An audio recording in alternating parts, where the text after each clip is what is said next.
Este podcast é um oferecimento de Supermercado Cambará 43 33 25 77 55, Londrina, Paraná.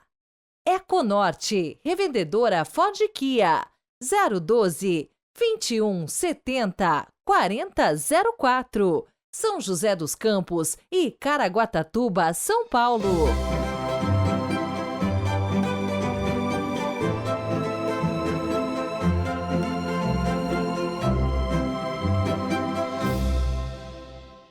Terça-feira, 9 de abril de 2024. Bem-vindos a mais um Evangelho do Dia, que ilumina com certeza o nosso dia. Jesus é o sol que resplandece e ilumina todas as áreas da nossa vida. Ele é o ressuscitado e o Senhor da história. Hoje quero mandar um super abraço de aniversário para Mariane Peron. Deus abençoe você, viu? Parabéns! O Evangelho de hoje relata uma conversa entre Jesus e Nicodemos. Nicodemos tinha ouvido falar das coisas que Jesus fez e ficou impressionado. Ele queria conversar com Jesus para poder entendê-lo melhor. Ele achava que conhecia as coisas de Deus.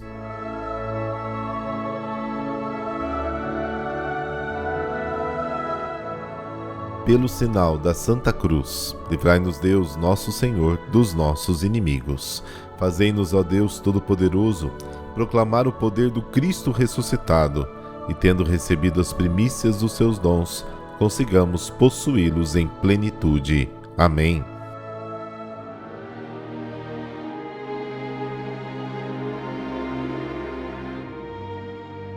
João capítulo 3, versículos de 7 a 15. O Senhor esteja convosco, Ele está no meio de nós. Proclamação do Evangelho de Jesus Cristo segundo João.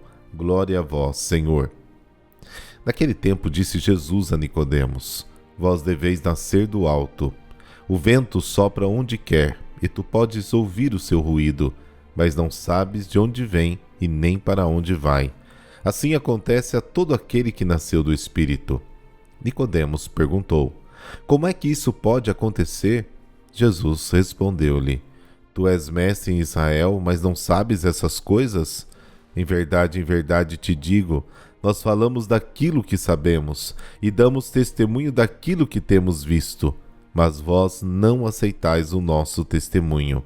Se não acreditais quando vos falo das coisas da terra, como acreditareis se vos falar das coisas do céu? E ninguém subiu ao céu, a não ser aquele que desceu do céu, o Filho do Homem. Do mesmo modo como Moisés levantou a serpente no deserto, assim é necessário que o Filho do Homem seja levantado, para que todos os que nele crerem tenham a vida eterna. Palavra da salvação. Glória a vós, Senhor.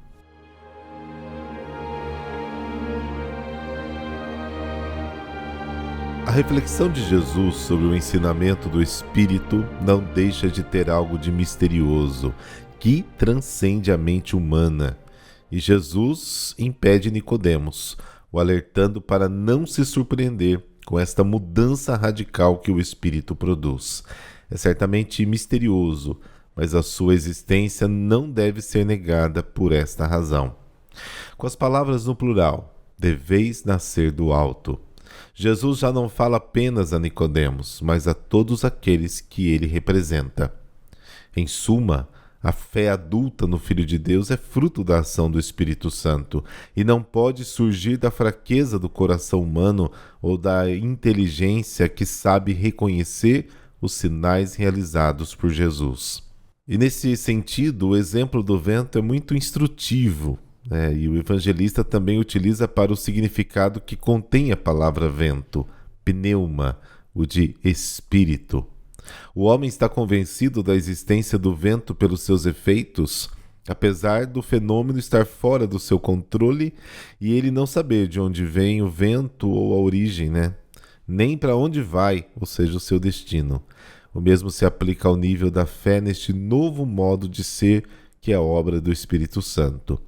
O novo homem nascido de Deus manifesta os efeitos misteriosos deste nascimento, que são a alegria, a paz, o equilíbrio, a doação, o serviço amoroso, enquanto o homem nascido da carne atua apenas no plano terreno e não consegue perceber a realidade do espírito e a própria origem do mistério da pessoa de Jesus.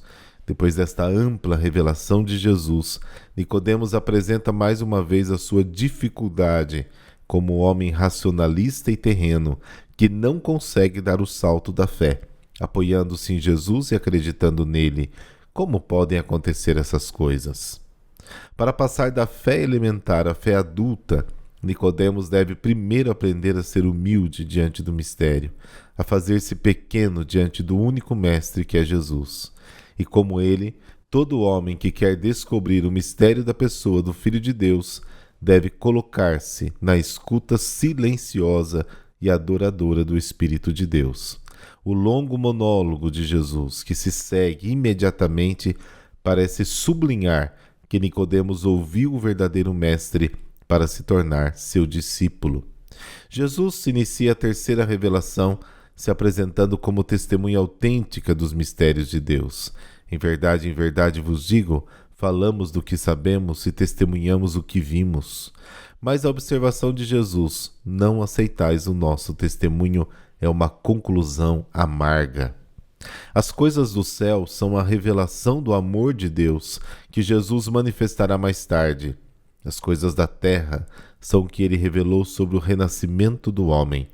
Com efeito, a geração espiritual, mesmo que realizada pelo Espírito, diz respeito ao homem e às suas aspirações fundamentais de felicidade e de libertação. Os homens sabem que a sua vida está sem perspectivas e destinada a não ter sentido se não compreenderem a necessidade de elevação espiritual e de renovação interior que só Deus pode realizar. Eles devem acreditar em Jesus, mesmo que nenhum deles tenha subido ao céu para compreender os mistérios celestiais, porque só Ele, que desceu do céu, é capaz de anunciar a realidade do Espírito e é o verdadeiro mediador do homem com Deus. Ele, embora continuasse a ter a sua morada no Pai, encarnou-se para comunicar a vida divina aos homens. Este mistério de humilhação e revelação será aperfeiçoado na cruz, quando Jesus ressuscitar na glória para que todo aquele que nele crê tenha vida eterna. A salvação é submeter-se a Deus e voltar o olhar para Jesus crucificado, um verdadeiro ato de fé que comunica a vida eterna.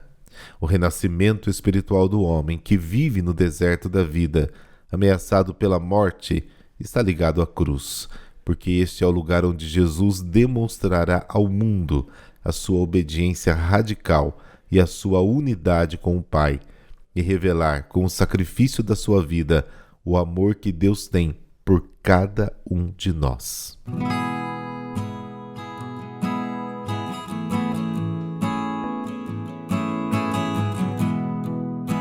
Hoje a igreja celebra a bem-aventurada Lindalva Justo de Oliveira, isso mesmo, uma brasileira martirizada aos 40 anos. Você conhece os bem-aventurados brasileiros? Então vamos conhecer um pouquinho da história linda de Lindalva. Nascida no dia 20 de outubro de 1953, no povoado Sítio da Areia, no Rio Grande do Norte, no município de Açu, Lindalva foi a sexta filha de uma família formada por 14 irmãos e ainda jovem recebeu dos pais os ensinamentos da doutrina e da fé cristã. Com o pai, João Justo da Fé, Lindalva estudava as Sagradas Escrituras e participava da Santa Missa. Com a mãe, Maria Lúcia da Fé, aprendeu a cuidar de crianças, ajudar os pobres, a realizar as tarefas da casa, sem deixar de lado os estudos. Lindalva foi batizada no dia 7 de janeiro de 1954 e recebeu a primeira Eucaristia aos 12 anos.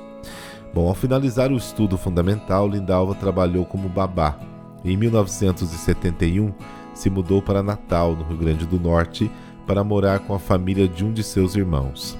Na adolescência, Lindalva participava de atividades na igreja, mas ainda não havia decidido pela vida religiosa, que foi despertada quando ela ainda morava em Natal, por meio do convite de uma amiga chamada Conceição. A sua amiga dizia o seguinte: a primeira apresentação delas, Filhas da Caridade, aconteceu em um domingo pela manhã, quando ela foi apresentada à irmã de Janira. Ela passou a ficar muito entusiasmada em participar dos encontros. Passava lá em casa e íamos juntas para a missa. Depois íamos visitar o abrigo Jovino Barreto. Irmã Lindalva foi admitida à congregação no dia 16 de julho de 1989, em uma missa celebrada por Dom Helder Câmara. Um mês depois, ela escreveu uma carta para a amiga Conceição com as seguintes palavras, abre aspas, eu estou muito feliz, é como se eu tivesse sempre morado aqui. O meu destino está nas mãos de Deus, mas desejo de todo o coração servir sempre com humildade no amor de Cristo, fecha aspas. Após concluir a segunda etapa do postulado, ingressou no noviciado. A conclusão do noviciado foi no dia 26 de janeiro de 1991. E como de costume, ao término deste período, as irmãs são enviadas para a missão. Irmã Lindalva foi enviada para o abrigo Dom Pedro II, em Salvador, na Bahia, onde assumiu o ofício de coordenadora do pavilhão de idosos. No Dom Pedro II, a irmã cuidava dos idosos com muito amor, dedicação, alegria, sempre cantando e rezando o terço com eles. Suas ações de caridade não se restringiram apenas ao abrigo. Ela também participou do movimento Voluntárias da Caridade, do núcleo da paróquia Nossa Senhora da Boa Viagem, onde visitava idosos e doentes nas periferias. Em janeiro de 1993, Augusto da Silva Peixoto começou a receber ajuda alimentícia, onde a irmã trabalhava e logo apaixonou-se. Ela sempre deixou claro que não poderia corresponder aos sentimentos dele. Mesmo assim, os assédios prosseguiram. Prefiro que meu sangue se derrame do que ir embora, respondeu a irmã Lindalva, quando lhe perguntaram por que não deixava o abrigo. A irmã procurou a diretora do setor social e pediu que chamasse a atenção do homem, mas sem contar sobre suas indiretas indecentes, apenas sobre os seus comportamentos inadequados em relação às regras do abrigo, acreditando que isso seria suficiente para fazê-lo parar. Mas ao contrário do que era esperado, só fez aumentar o ressentimento dele por não ser correspondido. Bom, o martírio aconteceu no dia 9 de abril de 1993, então veja como é bem próximo de nós essa história. Em uma sexta-feira santa, a irmã havia participado da Via Sacra, que teve início às 4h30 da madrugada. Em seguida voltou ao abrigo para servir o café aos idosos. Quando estava atrás do balcão onde ficavam os alimentos, foi surpreendida com o toque nas costas. Ao virar, recebeu uma facada mortal na clavícula esquerda. Mesmo caída, continuou tendo seu corpo perfurado por Augusto. Foram 44 perfurações. O assassino permaneceu no local esperando que a polícia chegasse e, em depoimento, declarou que havia cometido crime, porque a irmã Lindalva nunca cedeu aos seus desejos. No dia 2 de dezembro de 2007, a irmã Lindalva foi beatificada em cerimônia presidida pelo então arcebispo de Salvador, cardeal Dom Geraldo Magela Inhello, já falecido inclusive agora, no estádio do Barradão. Mais de 25 mil fiéis participaram deste importante momento, além dos irmãos e da irmã da bem-aventurada, na época com 85 anos de vida. Por conta do martírio, não foi necessária a comprovação dos 3 milagres para que se tornasse beata. Por isso o processo foi considerado um dos mais rápidos da história. Mas para a canonização é necessária a comprovação de um milagre que tenha acontecido após a beatificação. No caso da bem-aventurada Lindalva, já existe um episódio sendo analisado pelo Vaticano. O dia da bem-aventurada Lindalva é comemorado no dia 7 de janeiro, data em que foi batizada. E agora vamos fazer a oração pedindo a sua canonização. Pai Santo, o vosso amor seduziu o coração de irmã Lindalva, que se deixou guiar pelo dever de cuidar do seu pai. Em seguida, pela obediência da fé, escolher a vida consagrada. No carisma vicentino, dedicação plena aos irmãos abandonados, sua vida ganhou também na Sexta-feira Santa a coroa do martírio. Seu hábito azul de filha da caridade, tingido de sangue, tornou-se linda alva do sangue do Cordeiro. Concedei-nos, vos pedimos, a graça da canonização, a fim de que ela, na Igreja, inspire a oferta de muitos e seja testemunha perene da límpida aurora da Páscoa de Jesus, o Filho amado, que convosco vive e reina na unidade do Espírito Santo. Amém. Por intercessão da bem-aventurada Lindalva, dessa bênção de Deus Todo-Poderoso, Pai, Filho, Espírito Santo. Amém. Boa terça-feira e amanhã temos nosso encontro marcado por aqui. Até lá.